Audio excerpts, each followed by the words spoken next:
Waste Bengal का election आने वाला है तो वेस्ट बंगाल के साथ साथ पूरे इंडिया के लिए इंपॉर्टेंट है, क्योंकि यहाँ पे है एक तरफ ममता बनर्जी जिसे बीजेपी वोट चोर बोलती है और वहीं दूसरी तरफ है बीजेपी जिसे पूरी दुनिया राहुल गांधी वोट चोर बोलते हैं। तो देखा जाए ये लड़ाई है वोट चोर वर्सेस वोट चोर। और ये इलेक्शन इतना खास इसलिए है क्योंकि ममता बनर्जी उन गिने चुने पॉलिटिशियंस में से एक है जो मोदी को असली टक्कर देती है। ममता बनर्जी उन गिने चुने पर्सनैलिटी में से एक है जिनका ऑरा मोदी के ऑरा से मैच करता है। प्लस ममता बनर्जी वो पॉलिटिशियन है जो दशकों से जीतते ही आ रही है, मतलब ये हार का जो टेस्ट है वो पूरी तरीके से भूल चुकी है। वहीं दूसरी तरफ बीजेपी इनके साथ सेम सीन है। अब देखो बंगाल का इलेक्शन ममता बनर्जी के लिए क्यों इंपॉर्टेंट है, क्योंकि ममता बनर्जी यहाँ पे जीतते आ रही है। इन्होंने साल 2011 में एक ऐसा रिकॉर्ड बनाया जो दशकों से चल रही लेगेसी को खत्म कर दिया। 34 साल से जीत रही पार्टी को ममता बनर्जी 2011 में हराती है और 2011 से लेकर 2025 14 से 15 साल हो चुके हैं और ममता बनर्जी लगातार वहाँ पे सीएम बनने जा रही है। और वहीं दूसरी तरफ है बीजेपी जो वेस्ट बंगाल को एक सिंबॉलिक पावर की तरह दिखती है। और वेस्ट बंगाल के इसी इंपॉर्टेंस के कारण वेस्ट बंगाल के अंदर अगर छोटा सा भी राइट होता है तो नेशनल न्यूज बन जाती है, अगर कोई छोटा सा भी अरेस्ट होता है तो नेशनल न्यूज बन जाती है। यहाँ तक कि अगर टीएमसी के बंदे छोटा मोटा स्कैम भी करे तो नेशनल न्यूज बन जाती है।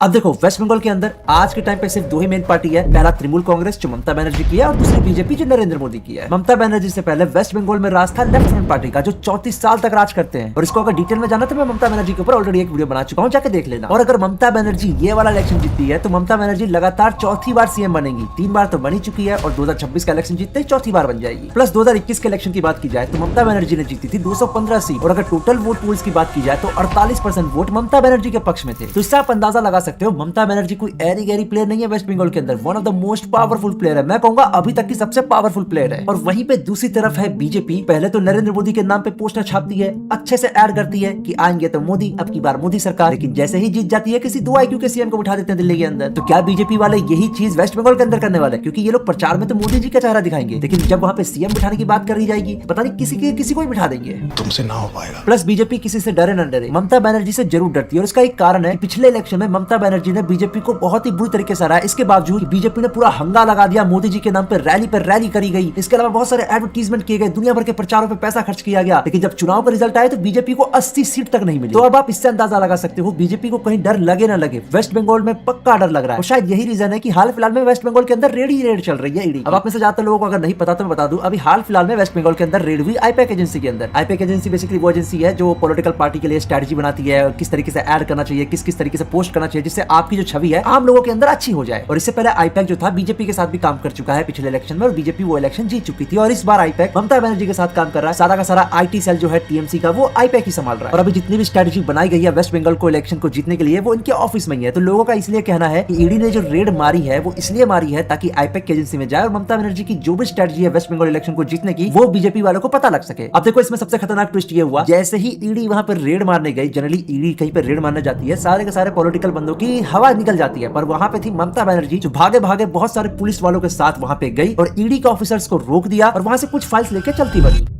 আমি সারা ভারতবর্ষ হিলিয়ে দেবো। अब देखो अगर मैं ईडी की बात करूं तो ईडी भी दूध की धुली नहीं। 2014 से 2025 के बीच में ईडी ने जितनी भी रेड मारी है उसमें से 90% रेड पॉलिटिकली अलाइन थी, यानी कि अपोजिशन पार्टी के ऊपर मारी गई थी। तो देखा जाए ईडी एक इन्वेस्टिगेशन से ज्यादा एक पॉलिटिकल हथियार बन चुका है। और जाहिर सी बात है जब दोनों तरफ एक ऐसी पार्टी हो, एक ऐसी पर्सनैलिटी हो जिन्होंने कभी हार का टेस्ट चखा ही ना हो, तो उसके बीच में ऐसी लड़ाई तो होनी है। ऊपर से ममता बनर्जी ने ईडी के ऑफिसर्स के ऊपर ही FIR फाइल कर दी। कैसे लोग रहते हैं यार यहाँ पर। इससे अंदाजा लगा सकते हो ये इलेक्शन कितना इंपॉर्टेंट है बीजेपी के लिए भी और टीएमसी के लिए भी। और अगर अभी के डेटा बात करें तो ममता बनर्जी के फेवर में अभी भी 40 से 42% वोटर्स ऐसे हैं जो ममता बनर्जी को सपोर्ट करते हैं और बाकी बचे कुछ 60-58% जो लोग हैं वो दूसरी पार्टियों को सपोर्ट करते हैं। तो चाहे आप ममता बनर्जी के ऊपर कितने भी हम्बा डुम्बा मीम बना लो, सच्चाई तो यही है ममता बनर्जी का डर बीजेपी के अंदर साफ साफ देखने को मिल रहा है। और unlike Bihar election, Haryana election, ये इलेक्शन ऐसा नहीं होने वाला जिसको बीजेपी आसानी से जीत जाए। इसके बावजूद कि अभी बीजेपी की जो हवा है वो काफी अच्छी चल रही है और राहुल गांधी के हिसाब से तो बीजेपी के पास पूरा इलेक्शन कमीशन है। इसके अलावा अगर बीजेपी का नैरेटिव देखें टीएमसी के लिए तो बीजेपी का साफ साफ कहना है जो ममता बनर्जी के गवर्नमेंट है वो हद से ज्यादा करप्शन कर रही है वेस्ट बंगाल के अंदर, हद से ज्यादा गुंडागर्दी करवा रही है वेस्ट बंगाल के अंदर, जो काफी हद तक मैं कहूंगा सच भी है। क्योंकि मैंने अपने वेस्ट बंगाल वाली वीडियो में ऑलरेडी बताया है कि ममता बनर्जी के जो बंदे हैं, टीएमसी के जो बंदे हैं, उन्होंने कितने बड़े बड़े स्कैम किए, कितने सारे बड़े बड़े स्कैंडल में पकड़े गए। और वहीं दूसरी तरफ है बीजेपी जिसके ऊपर तो आए दिन इल्जाम लगते रहते हैं, कभी इनका नेता किसी का रेप कर देता है, पुलिस वाले कुछ नहीं बोलते हैं वगैरह वगैरह। तो देखा जाए दोनों में से एक भी पार्टी आ जाए बेड़ा तो गर्क होना ही है वेस्ट बंगाल का। बस फर्क इतना है किसी से कम बेड़ा गर्क होगा, किसी से ज्यादा बेड़ा गर्क होगा। प्लस ममता बनर्जी ये क्लेम करती है जब से वो पावर में आई है तब से अनएम्प्लॉयमेंट रेट 40% तक घटा है। इसके अलावा ममता बनर्जी क्लेम करती है औरतों को सबसे ज्यादा अगर आजादी मिली है तो उनके राज में ही मिली है। हालांकि अगर औरतों के साथ कुछ हो जाए वेस्ट बंगाल में तो ये ममता बनर्जी ही है जो सबसे पहले जिस लड़की के साथ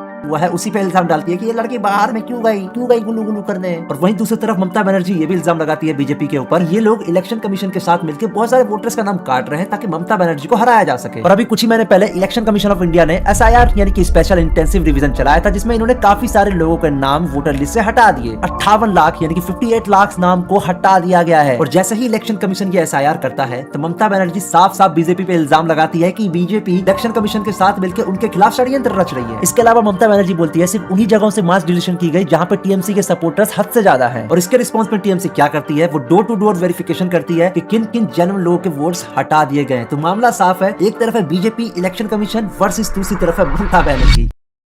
और फिर वक्त आता है 17 दिसंबर 2025 और कहानी में आता है एक major turning point, slum fire. जो कोलकाता के आसपास एक भूनी का स्लम था, वहाँ पे आग लग जाती है। इस आग के कारण लगभग 300 से भी ज्यादा फैमिली बेघर हो चुके थे। वहाँ के लोकल लोगों का पूरा सामान जल गया था। इनमें उनके बहुत सारे इंपॉर्टेंट डॉक्यूमेंट्स, यहाँ तक कि वोटर आईडीज भी थे। हालांकि इस आग से किसी भी तरीके का कोई सीरियस इंजरी या फिर सीरियस डेथ तो नहीं देखने को मिला, पर यह मैटर इतना ज्यादा इंपॉर्टेंट क्यों है? अब देखो, जहाँ पे आग लगी थी ये एरिया इलेक्शन कमीशन के SIR स्पॉटलाइट पे था। मतलब इलेक्शन कमीशन के हिसाब से इस जगह पे बहुत सारे इलीगल वोटर्स रहते थे। प्लस भारतीय जनता पार्टी ने ऑलरेडी एलिस्ट कर रखा था कि सारे के सारे इलीगल वोटर्स जो ममता बनर्जी को वोट देने वाले हैं वो इसी स्लम एरिया के अंदर भी रहते हैं। प्लस बीजेपी ने ये तक कह दिया कि ये जो आग लगी है ये एक सोची समझी साजिश है ममता बनर्जी की तरफ से। अब देखो, अगर वेस्ट बंगाल की पॉपुलेशन की बात करूं तो यहाँ पे जो मेजोरिटी ऑफ द पॉपुलेशन है वो हिंदू पॉपुलेशन है और मुस्लिम पॉपुलेशन मात्र 27 से 30%। प्लस 2021 में ममता बनर्जी को लगभग सारे मुस्लिम लोगों का वोट मिला, जिसके दम पे ममता बनर्जी बहुत ही अच्छे तरीके से जीत गई। हालांकि मुस्लिम्स की जो पॉपुलेशन है वो कम है, लेकिन इसके बावजूद ममता बनर्जी को जितनी सीट मिल रही है ये बीजेपी के हिसाब से शक के गिरोह में आता है। और जैसा कि आपको पता ही है, बीजेपी पार्टी जान ही जाती है हिंदू लोगों के वोट्स को जीतने के लिए। हालांकि साउथ में नहीं जीत पा रही, पर नॉर्थ इंडिया में बीजेपी का दबदबा हिंदू लोगों में ज्यादा है। तो इससे बीजेपी को यह शक होता है ममता बनर्जी कुछ ना कुछ एजेंडा तो चला रही है वेस्ट बंगाल के इलेक्शन को जीतने के लिए। अब देखो, बीजेपी सच बोल रही है झूठ वो फैसला करने वाला मैं नहीं होता हूँ, लेकिन ये बात तो सच है, वेस्ट बंगाल के अंदर पॉलिटिकल मसल पावर हद से ज्यादा इस्तेमाल हुआ है। यहाँ पे पॉलिटिकल बंदे अपने फायदे के लिए किसी का भी फायदा नुकसान कर सकते हैं। और ऐसा नहीं कि सिर्फ टीएमसी ने ऐसा किया, वेस्ट बंगाल में जो भी पार्टी पावर में आई उसने कहीं न कहीं हद तक अपने मसल पावर का गलत इस्तेमाल किया ही किया। इस पे ऑब्वियसली मैं डिटेल में वीडियो नहीं बना सकता, बनाने बैठा तो ये वीडियो घंटों लंबी हो जाएगी। इसके अलावा वेस्ट बंगाल एक ऐसी जगह है जहाँ पे इलेक्शन के टाइम पे दंगे होना आम बात है। यहाँ तक कि 2023 के आसपास बहुत सारे बॉम्ब भी सीज किए गए वेस्ट बंगाल के अंदर। तो अब आप इससे अंदाजा लगा सकते हो बंगाल का इलेक्शन सिर्फ इलेक्शन नहीं है, बल्कि चलती फिरती कुकेन है, कुकेन